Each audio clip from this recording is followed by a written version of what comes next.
Nashik TCS प्रकरणामध्ये पीडितांना गुंगीचं औषध दिल्याचा संशय आहे। गोड पदार्थातून गुंगीचं औषध दिल्याचा संशय आहे। लैंगिक शोषण करण्यासाठी पीडितांना गुंगीचं औषध दिल्याचा संशय आहे। नाशिकमधील टीसीएस प्रकरणात संशयित आरोपींनी पीडित महिलांना शीरखुर्मासारख्या गोड पदार्थातून गुंगीचं औषध दिल्याचा संशय आहे। गुंगीकारक पदार्थांच्या प्रभावाखाली असलेल्या या महिलांवर आरोपींनी लैंगिक अत्याचार केल्याची माहिती समोर आली आहे। लैंगिक शोषण करण्यासाठी पीडितांना नशेचा पदार्थ दिला जात असल्याचा आरोप करण्यात येतोय।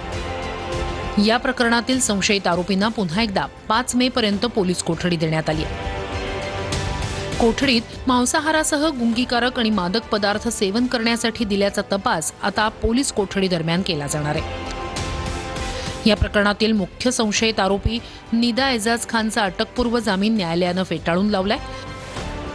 एसआयटीनं सादर केलेले पुरावे ग्राह्य धरून न्यायालयानं निदा खानला दिलासा देण्यास नकार दिलाय। निदा खान सध्या फरार असून पोलीस तिचा शोध घेत आहेत।